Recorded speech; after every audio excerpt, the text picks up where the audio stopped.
Hi, I'm Maria Thea Harris or Velosos on social media. Welcome back to Sew Over 50 podcast on Sew Organised Style. Grab a cuppa and relax with us. Sew Organised Style podcast acknowledges traditional owners of country throughout Australia. We pay our respects to Aboriginal and Torres Strait Islander cultures and to the elders past, present and emerging. Thanks for joining us again on Sew Over 50 podcast as we continue with this series featuring men in the Sew Over 50 community.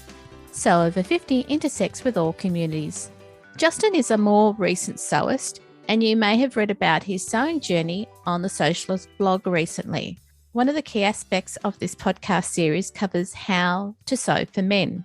So thanks for being on today's podcast, Justin. Thanks for having me, Maria. It's good to put a face to your voice. I've heard your voice so many times. Oh, thank you. I've read your story on Socialists way back. Okay. And so when I saw you again on Instagram, I thought I have to contact Justin to be on the podcast. It seems like a while back, but I was actually just reviewing it earlier today, and it was literally just this year, January. I know. And so much has happened. Exactly. Yeah. Exactly. I really enjoyed reading your story on Socialist. It gave us a good idea of where you've come from and what your aesthetic is. I'm glad. I was actually surprised that Chris contacted me. He was an editor at the time. He contacted me to be on the blog. At that time, I was just actively sewing, I should say, for less than a year. And, at first I thought, well, what do I have to add to the conversation here? I was just getting into understanding what the sewing community is all about. It was a good experience, and, happy to share my story, or at least the beginning of what I hope is a long sewing journey. So what response to your sewing story did you get when you were featured on Socialist earlier this year? I was actually surprised at the response. It was overwhelmingly positive, I should say. I got a lot of, requests to follow. I got, people asking questions about the things that I made.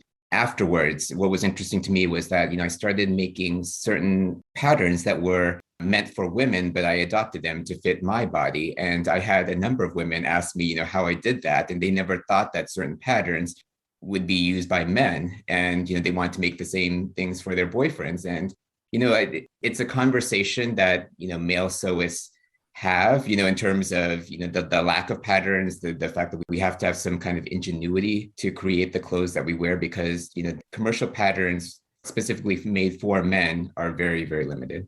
So can I ask, while we're on that point of you're using patterns that weren't designed for men for you, can you remember what some of those patterns are? Yeah. The first one I made, actually, one of my first garments I made after doing face masks, was the Nehalem pants by Sew House 7. They were made off of the traditional Thai fisherman's pants. And actually, my ancestry is Thai. Both of my parents are Thai, although I was born in the States. And so I thought, this would be great to make something from my heritage, but with a Western twist on it, if you will. And, they were marketed for women. And, after I posted it, I had a overwhelming response to it, including from the makers at Sew House 7. They contacted me to feature me, on their Instagram account as well. I don't think it's a women's only pants pattern. I mean, it's a very basic pants pattern. And, traditionally men wear it, in Thailand, not necessarily women. And so in speaking to the makers at Sew House 7, I just kept on kind of alluding to the fact that, hey, these are unisex patterns, and I just wonder why aren't they marketed as unisex patterns? I've also made the Hey June handmade Vero top, which is basically a hooded beach type top, if you will. I don't really see why it's necessarily a women's pattern. I just, lengthened it a little bit, increased the shoulders by 1/2 inch on each side, and voila, they're, men's top worn by me. The good thing, though, is that the people of Sew House 7 contacted you directly. Yes, and you opened their thinking to maybe their patterns can be used for any sex. Definitely. So let's go back to how you got into sewing and where we can find you online. Sure. I'm mostly at my Instagram account at Justinmakesmyown. I want to say that I started actively sewing a little over a year ago. I started with making face masks. So basically, I bought a sewing machine I want to say about 10, 15 years ago with the intention of starting to sew. At that time, the recession was hitting. Things were uncertain, but I wanted something to ground me. And so I just decided to buy a sewing machine. It was a cheap sewing machine I bought off online. And I took, some lessons. Things got in the way, such as life. And, it just collected dust for many years. When the pandemic hit, my sister, who's just a couple of years younger than me, decided mid-life to become a nurse because she needed more money. She decided to become a nurse and happened to graduate right at the start of the pandemic. And so, it was trial by fire for her. And I really, just felt so bad, at these stories that she was telling me about the fact that they had lack of, staff, lack of equipment, including personal protective gear. And, she really needed masks. And I said, you know what? I can make you masks. Or well, at least I'll try to make you masks. Yeah. I had a lot of office shirts that, I wasn't wearing and that were, becoming a little too small for me because of the pandemic. And so I decided to just tear them up and create face masks for her. I made about 50 of them and I sent them over to her. At that time, I was on Instagram for other reasons. And I noticed that there was a huge presence of sewists on Instagram. And, I was marveling at the things that they were making.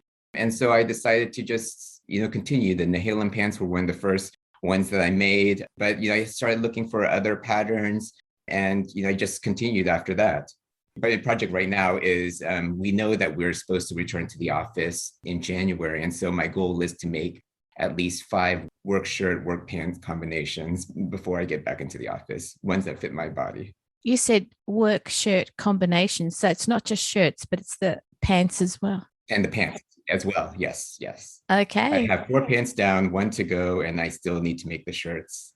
That's a really great goal. I'm just going to keep watching what you're doing on Instagram just to see how you go and support you.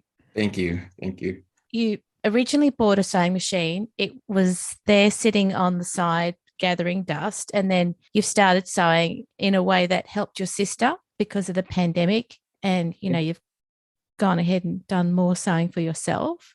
Do you find it hard to find fabric? For certain projects, I do find it hard. I try, though, to source my fabric from many different, sources, including, vintage or secondhand shops.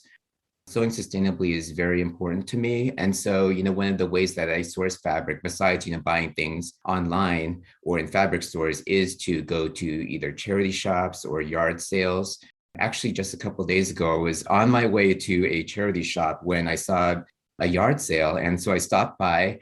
My eyes aren't that good, but, I noticed, in the distance, what I thought was fabric. And so when I asked the woman, where she got the fabric, she actually told me that they were tablecloths, but, light bulb, you could see a light bulb flash in her mind. And she said, hold on. Then she went down to her basement and pulled up a huge laundry basket of fabrics and notions. It was amazing. She said that she was moving. She was going to Florida where she was retiring. She hadn't sewn in many years. And it's actually some of the fabric was her mom's. And, she really wanted to get rid of them. And I said, you know what, I don't know what I'm going to do with this fabric right now. A lot of them were floral 70s prints, but I love them. And so I added those to my stash as well. And, I was very happy. And 2 of the things that really made me happy in the pile, one was a buttonhole cutter, which I've been meaning to buy. And now I have a vintage one. And the other is a panel of a Care Bear. There was a cartoon in the 80s that featured these bears. Each one was a little different. One had a heart on it, one had a rainbow on it.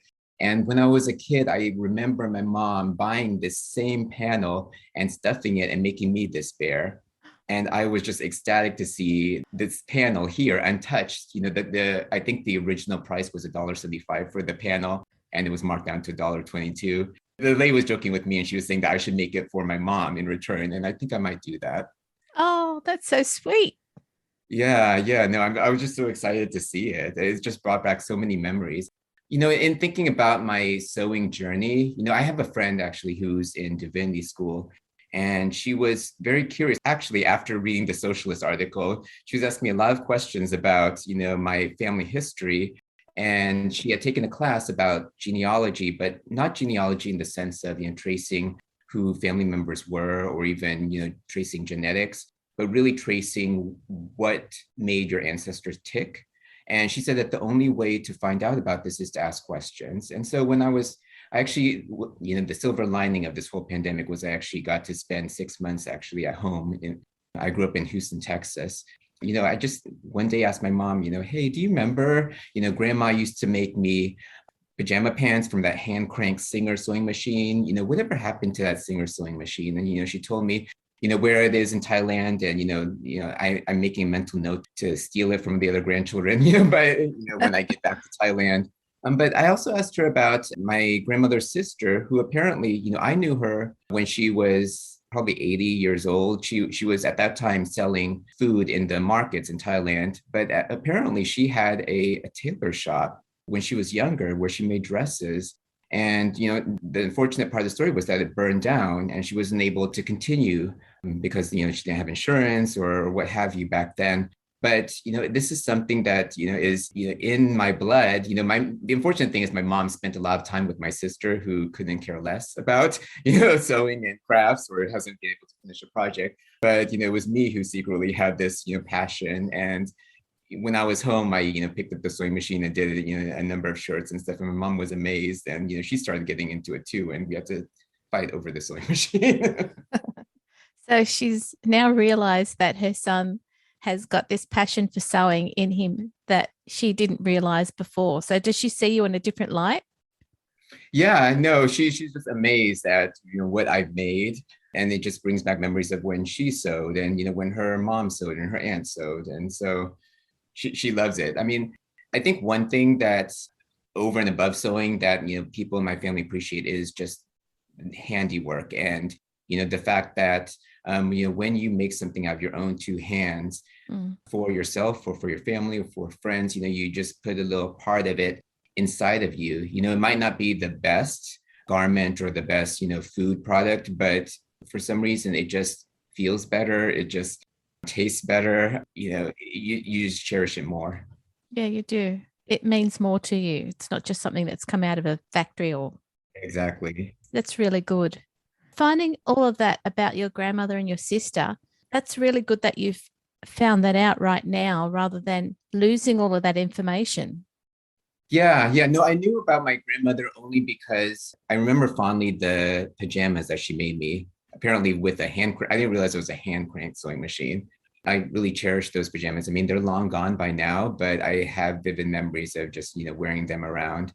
Finding out about my aunt, my great aunt, that was really interesting. And it's something that, I could pass down, for example, to my nephew, who, by the way, also sews. He made me some face masks as well. He's only 10 years old. That's great. Yeah. It's in the family. Yeah. No, it is. It is. When you have an idea of what you want to make, where do you go to find the pattern that you want to use? It's a lot of Google searches and a lot of, just scrolling through Instagram. Most of the things I make are really for practical reasons, for example, the office outfits, or, if I need something that actually fits me. There are, a few pattern makers out there that are known for making men's patterns, like Thread Theory. Wardrobe by Me, I feel like, has a number of men's patterns that are for basic clothes. I made a number of their men's chinos. I made probably at least like 7 or 8 of them by now, including the ones I'm going to take to the office. And I do love their tropical shirt and overshirt patterns. I also, have started to make the simplicity patterns, the ones that Norris Danta Ford has designed. I was a little intimidated of them at first because he's a little more stylish than I am. His stuff seems very curated, but I made his pleated pants the other day for the office and they turned out amazing. And I actually couldn't believe that I fit one of the sizes perfectly. Didn't need to make hardly any alterations. Have you worn pleated trousers before? Not since the 90s. That's what I was I thinking. usually try to avoid pleats. Actually, that is another reason why I didn't try them. But these have these, I think he calls them inverted box pleats. Mhm. So they're not like pleats where they're, folded over and over each other, but they're two pleats that come together. I think it's Simplicity 9043. But they just seem so interesting. And, what I love about this hobby is that you learn by just doing in many respects. You're just following instructions. And, I buy patterns not necessarily because I like the end result, but also because it might have some kind of feature that I want to learn how to do myself. And I saw the picture of these pants. And I thought that, those pleats are interesting. They're not what I traditionally think of pleats. Let me see how he makes them. Now I'm getting curious. So this Sure. goal that you've got for getting work clothes ready by the time you have to go back in January, Yep. what patterns are you using? Just in case there's someone out there who's listening and is going to do the same thing. For my slacks, I use the Wardrobe by Me chinos, as well as the Simplicity pleated pants pattern. For the shirt, I haven't decided yet. I started cutting out a Berta shirt pattern. I might try the Thread Theory Fairfield shirt, but I'm going to be open to it. The only reason why I haven't started the shirts is because of the sourcing of the fabric. I don't have anything that's office shirt material, actually, I should say. Now that you've discovered sewing, what sewing techniques do people need to learn? In having conversations about sewing with women, especially new sewists, they're actually intimidated by men's shirts because of things like plackets or men's collars or flat-filled seams. But for male sewists who's making something for himself, this is what I have to start off with. There's not that many things that are simpler than a men's shirt, or men's pants, with the zipper fly or button fly and flat-filled seams again. So in many ways, it's from actually sewing male garments. It's trial by fire. So, you could practice, and you should practice those techniques which seem intimidating, like sewing a fly or flat-filled seams or plackets. I agree with you. I mean, even the fact that, on men's trousers at the back, you've got the welt pocket at the back. Oh, yes. Yep. With the little button, to secure it with your wallet in the back. Yep. Whether you're doing a fake welt pocket or you're doing a proper welt pocket, you still need that technique and practicing. Yeah, you have to do that. Yeah. Yeah, especially if you want to do something for the office. You can't get away with patch pockets, unfortunately, at least in my office. After the Nahalem pants, the second pattern that I tried for pants was the chinos. And, it turned out okay. But I'm not the type to keep something if I'm not going to wear it. So I actually cut it up to make a bag out of it, just to reuse and recycle that outfit. It's good that you realized and then you went ahead and used that resource for something else. Yeah.